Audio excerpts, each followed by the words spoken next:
Before we get into today's show, all about the transfer portal for Alabama, which is now open for the spring. Predict Alabama's record in 2024. You can include bowl games or CFP if you so choose. But drop it for me in the comments right now.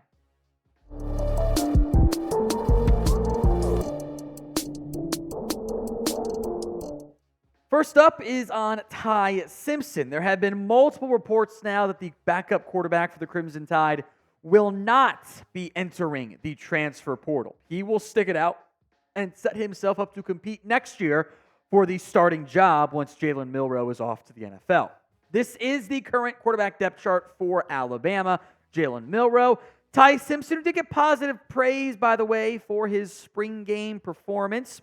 Austin Mack, who was a transfer kind of sort of weird thing there, but it was at Washington, now at Alabama. And Dylan Lonergan, who I think is quarterback 4, so actually could maybe push Mack for QB3. But I think Simpson is pretty clearly entrenched as the backup for the Crimson Tide. He has played very sparingly in his time in the NFL, or in college football, had the brief appearance in a game that mattered against South Florida where it was very clear, okay, he is better than Tyler Buckner, who is now playing lacrosse, by the way, at Notre Dame, to put that in perspective. Simpson is backup. It's who he is, at least for now, with the upside to be more than that. He is the only quarterback in the 2022 class on the roster right now for the Crimson Tide. You go 4 deep, it's probably about what you want in terms of depth in the modern-day free agency world of college football. Ty Simpson has previously said this about when he committed, etc. With especially looking at Mac Jones' story, I'm not going in there thinking I'm starting day one. If I play 1 year and have a year like Mac Jones did, I can fulfill my dreams in the NFL. I appreciate this mentality. I get that it makes a lot of sense for a lot of players to go chase playing time to maximize their own potential NFL earnings. But you always like it when a guy goes, I just need 1 year. It's all I need. So I will be patient and wait my turn, which was a staple of the Bama program for so long. Not going to be as feasible with the modern-day college football transfer portal and everything. Simpson has continuously showed growth. I thought he looked, and I'm sure Chris agrees, I thought he looked better in the spring game this year than what he did last year. I think last year there was some, I remember the highlight reel of Ty Simpson. It was like check down throws. I'm like, this is not showcasing what you think it's showcasing. Was much better, I thought, in the spring game. I think with the way this team is built, with the mentality, there is the main goal for Bama, right? Championship upside is always what you're searching for. So I think Simpson staying is a good thing because you need to have depth at the most important position on the field. So what is your excitement level over Ty Simpson deciding to stay? Scale it for me from 1 to 10. 1, of course, on the low end, 10 on the high end. It is today's pinned comment, by the way. Step 1 of the official process for Kadyn Proctor to return to Alabama is now done. He has formally entered the transfer portal with the do not contact tag, meaning don't reach out to me. I'm going to call you, and I know where I'm going. It will be Alabama. He was at the spring game. This is going to be a please Bama gets back in a whirlwind snip snap situation for the Crimson Tide. Now, I do think that Elijah Pritchett and Wilkin Formby looked pretty solid on A-Day. I know producer Chris agrees on that one there.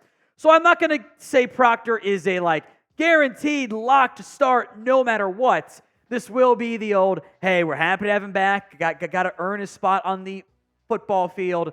But I think that if you were to ask Bama right now, who do you think starts? It's Proctor and Pritchett in some capacity. Proctor was a bit slow to start the 2023 campaign. That led to the text from the Iowa staff saying, hey, you're going to be, keep your head down. It's all going to work out for you. That led to the tampering and then that whole whirlwind cycle right there. What I am curious about even is, do they put Proctor back at left tackle? Because in general, I don't like trying to flip-flop sides on the offensive line, especially young guys. Some people can do it, but, it's kind of like drawing. Like some people can draw with their right hand easily and their left hand too. Not everyone can. Most people can learn it. Not everyone actually can, though. So I'm very curious how that all ends up playing out for the Crimson Tide in terms of who starts where. But the return of Proctor makes me feel much better about this offensive line. So who gets left out EP for Elijah Pritchett, KP for Kadyn Proctor, WF for Wilkin Formby. Sound off in the comments. More transfer portal targets to come on today's show. But first, you can get a custom Alabama jersey on sale up to 30% off. The link will be in the comments and the description of today's show. Customizable jerseys, some alumni players as well. Those are frequently discounted as well. Lots of varieties, so whoever you want to rep, as long as it's for the Crimson Tide, you can rep them this season and future seasons.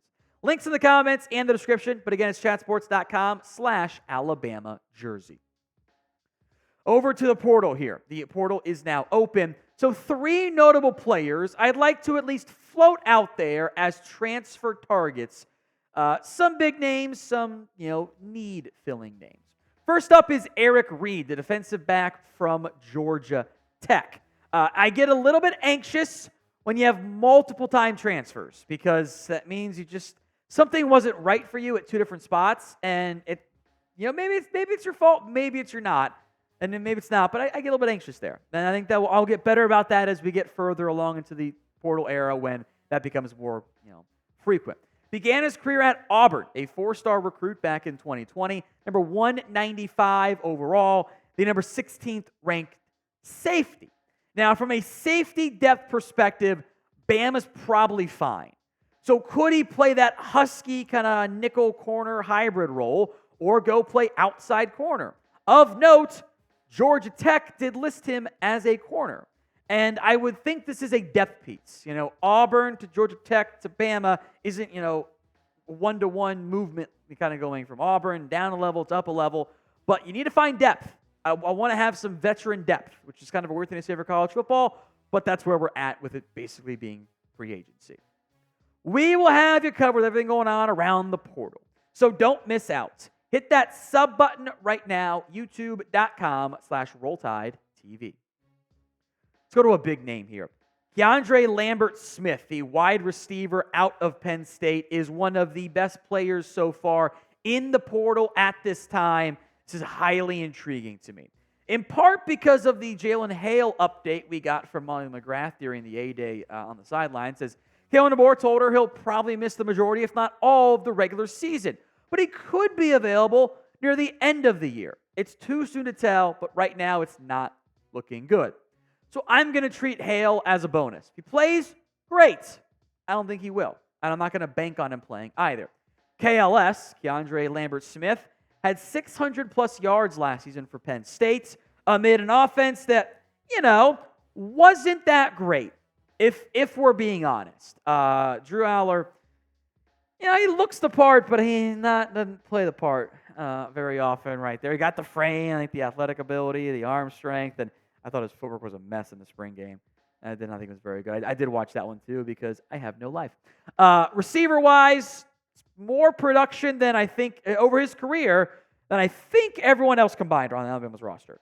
Don't quote me on that, or at least you can do the math and see how far off I am, but it's pretty damn close to it.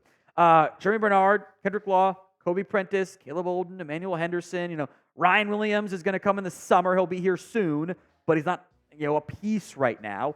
Depth isn't a concern, but if you get a bigger impact guy, it's interesting to me. Of note, the teams who have made contact: A&M, Auburn. Why Auburn? Sorry, I'm going to go on a tangent here. Why are they good getting after all these receivers and have no quarterback? Do you know that meme of the whatever? I think it was a Lamborghini, whatever it was, the fancy car in the really bad house. It's that. Got all these fun tools, and you live in a crappy house. Whatever. Colorado, of course, Georgia, West Virginia as well. Should Bama go after a top wide receiver in the transfer portal? Y for yes, N for no. Go ahead and sound off in the comments. Another defensive back here. This is legend Cavazos out of UNC. First off, elite name, so I am interested. He missed all but one game in 2023. He was a 4-star cornerback from IMG Academy back in 2021, and is also, and this is the red flag for me, multi-time transfer, which I get anxious about those guys. If I'm wrong, I get it. But played a little bit for Ohio State, not much. Played a little bit for UNC, not as much as you would like. By the way, the injury was a meniscus injury, just to make note of there. So, look, cornerback depth is needed. Now you're going to find superstar players willing to be backups, but this is I think certainly a name to monitor for the Crimson Tide.